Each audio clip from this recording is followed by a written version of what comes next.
Դուք որ նախ ասում եք 17200 սենց ներկայացնում եք դա քպին, ինչքանով եք ունեք վերլուծություն, որ դա քպին տված ձայնն է, այլ ոչ թե Սարիկ Մինասյանին, ով անձ, որը Գյումրիում բավականին մեծ ռեյտինգ ունի, եւ հետո որ ասում եք որևէ միջադեպ չի եղել,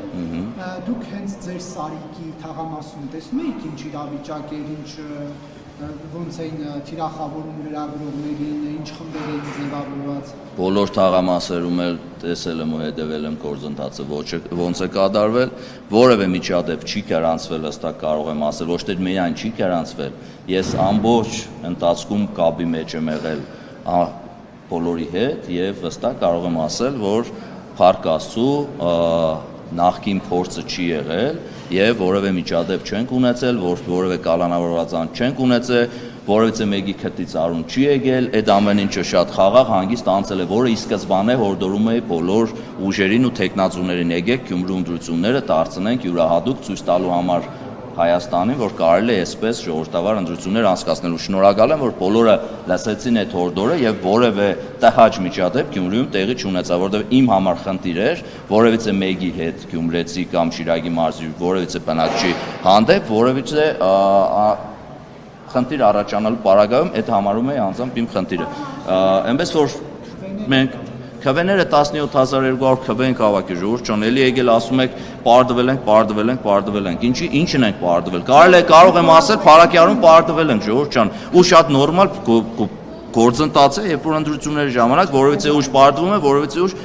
հաղթում է։ Քվեների մասով ասեմ ժողովուրդ ջան, քաղաքացիական պայմանագիր կուսակցության թերթիկը երբ որ վերցնում էր համար 1-ը, այդ միասնական թերթիկ էր, որը քաղաքացիական պայմանագիր կուսակցությունն էր, որը Սարիկ Մինասյանն էր, որը Դավիթ Արուշանյանն էր, որը մեր ավականու 99 տեխնազուներն էին, որը Նիկոլ Փաշինյանն էր, որը Ալեն Սիմոնյանն էր, բոլորին չթվարկեմ, մեր գործընկերներին, թե ազգային ժողովի, թե կառավարության, ինքը միասնական մեկ թերթիկ էր։ Բնականաբար Սարիկ Մինասյանը, բնականաբար, այդտեղ այդպես որ բաժանեն գործոնների, այո, տարբեր գործոնների պարագայում թվերը գուցեև տարբեր լինեին, այդտեղ չենք էլ ժխտում ու չենք էլ բացառում։ Սարիկ Մինասյանի մենք միասնական մի հատ թիմ էինք, ու այդ թիմից որևիցե մեկին հանելու պարագայում, այո, գուցեև նույն պատկերը չունենայինք։ Պարոն Աշանյան, դուք ասացիք, որ պաշտոնական հայտարարություններ կլինեն առաջադրման եւ մնացածի մասով մանդատների բաշխումից հետո հնարավոր է ասել ինքնաբացարկներ եւ այլն Երևանի process կլինի, ինչ ավականի ըստեյությամբ լինի արդեն նոր կհայտարարեք։ Պարոն Աշանյան, քաղաքական առումով քաղաքացիական պայմանագրի համար ընդունելի սցենար կլինի, որ ընդդիմությունը օրինակ կվերներ ձեր տեխնազուին եւ Սարիկ Մինասյանը դառնա քաղաքացի։ Ես էլ եմ ասում, սպասենք ամսի 16-ին, մինչ այդ 14-ին մանդատները կվերցնեն, կլինի պաշտոնական հայտարարություն, թե մենք ինչ դիրքորոշումով ենք առաջարժվելու, ամսի 16-ին կլինի ընտրությունները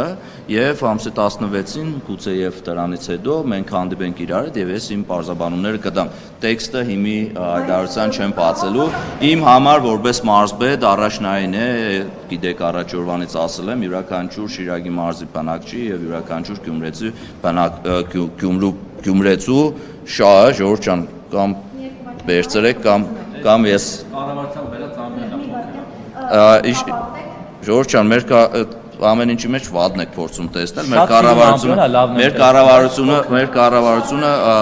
ստեղծել է նման անկյուն ձեր լրագրողների աշխատանքը ավելի լավը դարձնելու համար։ Հորդորեմ ավելի մեծը տան։ Մեր համար ընդունելի կլինի այն որոշումը, որը կայացնի 33 ավականիները միասին։ Եվ ես որպես մարզպետ էլի եմ կրկնում, իմ համար առաջնային է Շիրակի մարզի Գյումրեցու յուրաքանչյուր Գյումրեցու Շիրակի մարզի բնակչի կյանքի որակի փոփոխությունը։ Իմ մոտ որևէ բան չի փոխվել ու չի փոխվելու։ Ես պատասխանատվություն եմ վերցրել բոլորի հանդեպ, մեր քաղաքացիների հանդեպ եւ նույն ձևով առաջնորդվելու եմ յուրաքանչյուրի կյանքի որակը փոխելու համար։ Ժողովուրդ ջան, ավականիները օրինակ ընտրեն ընդդիմադի որևէ տեխնազուի։ ոչ, հնարավոր չէ։